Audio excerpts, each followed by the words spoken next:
nimuhorano mukama.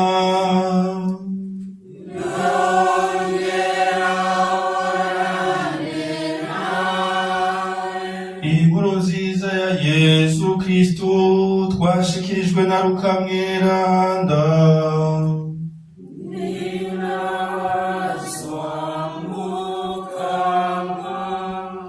Muri irya minsi umufarisayo aratumira Yesu ngo afunguriwe. Araheza Yesu yinjira aricara.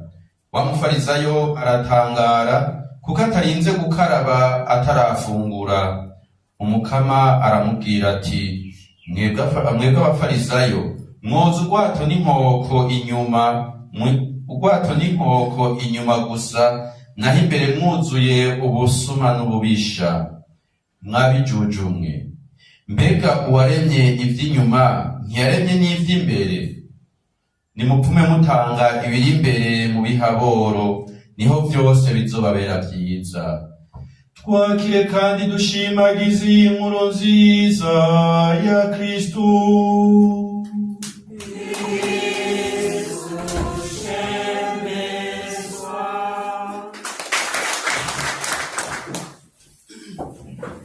Bakunzi b'Imana, kuri uyu munsi wa kabiri turumvise ijambo umukama adutumiriye, nako atuyagiye. Kuko igihe adutumira agize Imana tukamwitaba, ntaburi ico atuyagira. None rero twagize neza kumwitaba, mugabo narirya dusanzwe tuzi neza yuko mu Kirundi bagira ngo iminwe iryoha inyuranye. Nawe nyine arahimbagwa nuko twomutumira iwe, nako iwacu. Arashima ko twomutumira, arashima ko twomuha ubutumire ngo dusangire nawe. Nk'uko twumvise muri inkuru nziza, yakiriye ubutumire bw'uyu mufarisayo kandi akagenda mu nzu yiwe agasangira nawe. Mu bijanye n'ivy'imfungurwa n'ibindi byose, iyo umuntu agutumiye kugira ngo musangire, n'akaryo ko kumenyana no kwihishuriranira. None rero Yesu yadutumiriye ngaho uno munsi, yadutumiye kugira ngo adufungure ku mfungurwa yiwe kandi atwimenyeshe. Aranadutumirira natwe rero ko twomutumira, nako arashaka ko twomutumira kugira ngo natwe tumwimenyeshe. Narirya asanzwe anatuzi. Muri uko kumwimenyesha bica bidutuma atumenyesha nuko turi gusumba. Ico twoheza rero tukazirikana nuko Yesu Kristu atabutumire na bumwe anena. Nta butumire na bumwe anena. Umufarisayo yamutumiye akemera ubutumire bwiwe, nikitwereka ko atabanena na rimwe n'umwe. Kuko aba bafarisayo mugiye gusoma mu ijambo ry'Imana cane cane muri izi nkuru nziza dushikirizwa muri ubu buryo bune n'abanditsi bane badushikiriza, turabona ko umugwi cane cane wabangamira Yesu, waguma uri gutana mu mitwe na Yesu, bari abafarisayo. Ku buryo rero iyaba nka twebwe yari kugira ati hasangira abasanganywe simponyorayo. Hari akantu rero iyo biba mu gihe c'ubu yari guhava agira ati njeyo bahave bampa umutereba basamye, bamwe bamuhishano nk'uko vyeze. Abantu ugasanga bariko barinubana, n'abahora bitwa ngo n'abagenzi bicaranye ku meza imwe, ugasanga asimbiye aho atawutuma uwundi, agiye ahegekeye icupa ryiwe mu kwaha canke akaritwara mu mufuko w'ikoti kugira ngo ntibamugirire nabi. Rero Yesu suka ameze, ntiyigeze yinuba umufarisayo, ntiyigeze amwikeka, kandi byari kumutuma amwikeka byari byuzuye, byari byinshi. Ivyo natwebwe biraturangira neza yuko atawo Yesu yinuba n'umwe, anena n'umwe. Kenshi rero hari igihe twe dukunda kwikumira canke tugakumira abandi, tukagira tuti ntitwotumira umukama canke ntitwogenda tugana umukama n'ibindi byose, kubera kwa kutamenya kwacu no kutamenya uwadutumirira kumutumira uwo ari we, canke no gufata ikigongwe c'Imana tukagiha inkikuro n'imbibe, bigatuma abandi tubabuza kwegera uyo mukama nuko agenda iwabo. Umweranda duhimbaza uno munsi n'umupapa yitwa Calixte wa mbere, umupapa n'umumaratiri. hariho ivyo yigishije vyamutumye abonwa nabi, cane cane muri iyo myaka iheze. Burya warabatirijwe hari ibicumuro bihambaye ukoze utasubira kuronka ikigongwe c'Imana, niko bigisha ico gihe. Mugabo umupapa Calixte acaza yigisha agira ati ekanye ikigongwe c'Imana ntigarukira kw'ibatisimu n'ibicumuro bihambaye gusa, uko umuntu agaruka ku Mana n'ivyo bicumuro bihambaye Imana irabimugirira k'ikigongwe. Bitwereka neza ko yari amaze gutahura yuko uwo Yezu ashaka ko tumutumira abishakira buri muntu wese, abishakira buri muntu wese, umwiza n'umubi, umucumuzi wa bose n'ugira ngo n'umucumuzi wa bukebuke, umucumuzi wo ku mugaragaro rimwe twita le péché public, n'abandi bacumurira mu kinyegero. Ibi rero bitwereka ko ata n'umwe abwirizwa kwinuba Yezu, kuko na Yezu nawe yinuba canke yotinya kwegera Yezu. Ico kikaba ica mbere. Ica kabiri rero naco nuko ubutumiye Yezu amusanga uko ari, akamuhamvya uko ari n'ukungene ameze. Nubwo kenshi muri twebwe dutumira Yezu twahavuye tumugira nk'abavumvyi bamwe bamwe. Hari amabwirizwa y'abavumvyi nibatavye mwari muzi, kuko hari amabwirizwa y'isuku n'andi mabwirizwa yo mw'ibarabara n'ibindi vyose, ni ukuvuga amabwirizwa bagendesha imodoka. Muri amabwirizwa 10 rero y'abavumvyi hari mwamwe akomeye rero bisuka ko umuvumvyi yama yambaye neza. Mbere kenshi usanga yambaye neza no gusumbuza kumusororera. Iki naco ca kabiri, umuvumvyi ashika imbere y'umusorore, ni ukuvuga imbere y'ikiringo co bavuganye n'uwo yiteze ko aza kumusorore, kandi agatanga ubwanyu. Hanyuma umuvumvyi abwirizwa kuvuga ibishimisha uza kumusororera. Hanyuma ivyo umusororera vyose avuga abwirizwa kuvyemera. Naho yomubwira ati so n'ikigaba, amubwira ati twari tumaze iminsi tubibona. Nahindukira akamubwira ati nawe uri kijuju, aca amubwira ati nari maze iminsi ndavyumva. Rero hari abantu bafashe Yezu kubera ko bamutumira bamugira nk'umuvumvyi. Ndabivuze kubera iki? Bavugisha Yezu ibyo bashaka, cane cane bagirira neza. Aya madini yose mubona avuka muzokwicare murimbure, ni make ahamagarira abantu guhinduka, akadomo urutoki ku kibi, akadomo urutoki ku nabi.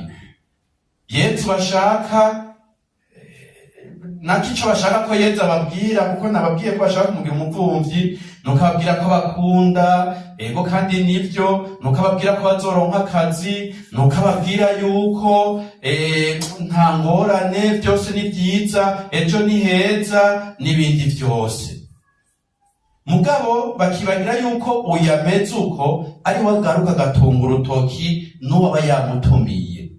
Rero utumiye Yezu akamusanga uko ari, iyo amusanze ameze neza ntikibuza ko amushimagiza. Turazi abatari bake bahwanye na Yezu bakagenda bamugana, Yezu akabagana, agaheza akavuga ati nukuri sinari bwabona ukwemera nk'uko muri Isirayeli. Ahandi nakagira ati nukuri ndabibabwiye nurya n'umwana wa Ibrahimu.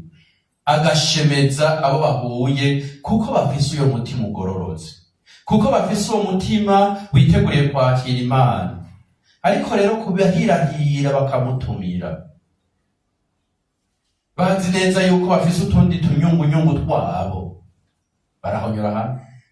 Turumvise ingene ahejeje kumena iki gihute muri iyi nzu y'uyu mufarizayo. Ati kandi biyaretse gukaraba yabiretse abibona, kuko nibaza ko Yezu atayobewe yuko n'amabwirizwa y'isuka dutumirira gukaraba neza kugira ngo umuntu afungure atagora abandi kandi nawe atagora umubiri wiwe. Abiretse abibona kugira ngo bibe imvo y'icigwa. Ibaze nawe umuntu wotumira iwawe agaca atangura gutanga amategeko agutuka, ndavyituka.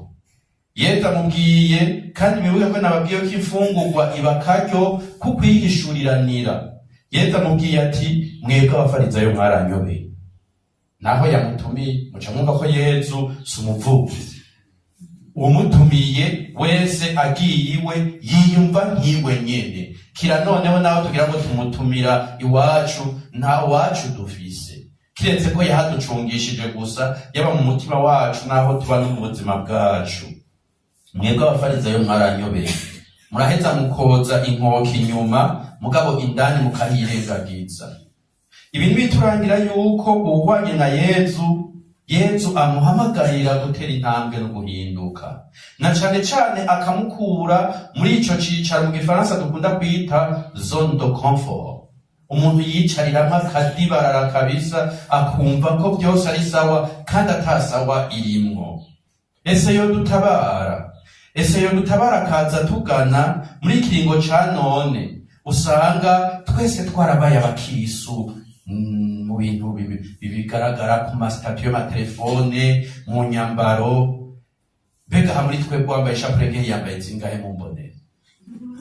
Hari usanga yambaye mw'izosi, iyindi ku kuboko, iyindi ku rutoki, mbuza haboneka. Umuntu agaca yibaza, none basi kandi rero sindiko ndababuza kuvyambara uko si bibi. Umuntu agaca yibaza ati, none ko turi no mu kwezi kw'irozari, iyo shapure yo biva ku kuboko canke ku rutoki canke mw'izosi kavugwa ryari? Aho rero ico ni kimwe, ugasanga dufise imigigwa n'ibimenyetso biboneka inyuma bigaragara, mugabo ugasanga mu mutima wacu ntidushaka gushikayo, ntidushaka kwinjirayo. Ivyo vy'inyuma tukabigira neza. Ahandi naho ugasanga mu mabiro yacu twarashize Imana imbere. Ugasanga mu biro kanaka hari umunsi bamaze kuvuga bati tuzotaha saa sita canke saa munani n'inusu ntavyo nzi, hanyuma uyo munsi wagenewe gusenga n'ibindi vyose. Mugabo ugaca usanga iyo biro nyene n'abo banyabiro nyene bahurira hamwe ngo basenge. Ugasanga iyo biro ibiturire birire bwayo simpaka habe abo tuzi, mugabo naho tuzi nibaza yuko atamwongo buri sato kiretse idahizwe. Ugasanga ibibi biberayo, abantu baje bitura mu bantu, abantu bagowe n'ibindi, nta mutima w'urukundo urimwo. Ivyo rero nivyo Yezu yiyamirije avuye inyuma. Ivyo nukoza inzati inyuma n'amasahani inyuma, imbere huzuye ibindi. Kandi rero haratanguye kuko iri jambo rizomushikana kwa kundi guhangana n'abafarisayo bagira ati, musa nimba zisharije imbere, indani zuzuye amagufa n'ibore. None rero bavukanyi, twumvire ijambo rero Mukama adutumiriye, duheze turyakire ritubere ya nkuru nziza ifise ububasha twumva muri iki gisomwa ca mbere. Ya nkuru nziza iduhishurira canke ikatwugurura amaso, tukabona yuko mu vy'Imana yaremye byose, duhereye muri twebwe tuvukana, ininahaye kandi ari nziza. Ikindi naco twoguma tuzirikana ni iri jambo rero Yezu ahejeje agatumirira uyu mufarisayo. Mu bisanzwe abaye mbwire gito canje, gito cundi cumvireho. Ariko abwira umufarisayo no munsi, ariko aratubwira na twebwe. Agize ati rero pfuma mufata ibyo mufise muri mwebwe, mubitangiye ko mubifashe kaboro, mubihaboro. Aha rero adutumiriye kuri wa mutima wo kumva ko kumwakira. Ubwa mbere na mbere twobanza tukaja mu mutima wacu, tukarondera kuhasharijisha urukundo, tugasubiriza bya bindi byose byasibanganije umutima wacu, tukabisubiriza urukundo. Kuko kugira ngo umworo, kandi muri uburyo Yezu abitubwiye kumuha nk'umukunda. Ariko kandi nuko ibyo tugaragaza inyuma vyovoma mu mutima wacu, kuko uyo mutima urashobora kwiyorobeka ukerekana uko utari, kandi ibyo birababaza. Nako birababaza Yezu. Hari umwanditsi yigeze kwandika avuga ngo mu bintu byababaje Yezu kuri iyi si n'ubwiyorobetsi. Hanyuma dutandukanye ubwiyorobetsi no kurinda abantu ko batsitara. Hariho umuntu ashobora kugira ati reka ndabifatire mu hagati y'umumama n'umupapa mu muryango bafise ico bapfa, muga bicaye muri saro bakagerageza bagatwegeranira kugira ngo abana ntibabone ko ari ingorane ziri hagati yabo. Uko ni ukurinda abantu no kurinda ibibondo. Mugabo kwiyorobeka ni ugushaka kwereka abantu ngo bakubone uko we wifuza, mugabo atari ukuzi uri. Ico nico bita kwiyorobeka. Rero ibyo biraheza bikababaza Yezu n'umutima wiwe wose. Naco gituma yadutumiriye yuko ahubwo niba dushaka kuboneka neza tubwirizwa gutangura gushira urukundo mu mitima yacu. Icanyuma nohereza ko nuru rukundo Yezu reka dutuma gushira mu mitima yacu. Nubwo rukundo rwugurukira bose, cane cane aboro. Yakobo mweranda niwe yatubwiye ngo mbega idini nyaryo nirihe? Idini nyaryo nirihe? Yacagira ati idini ryiza ni iryo ryitwararika aboro, rikitwararika abapfakazi n'imfuvyi, rikitwararika abatagira icepfo n'icaruguru. Aho rero niho tuzoba twashitswe ku mutima, canke ijambo Yezu yatubwiye ryadushitse koko, tukagira intumbero n'impengamiro vy'umutima bihimbara Yezu. Ne turushirizeho kumwitura, tumusaba yuko aho tuza kumwakirira muri sakramento ry'urukundo, ko adutumiriye muri ijambo ryiwe kugira urukundo, ko yorangura ico atuzaniye, ko yoshitsa muri twebwe ico atuzaniye, mbere ico tuza kwakira muri sakramento koko tukibe. Kariksto mweranda. Amen.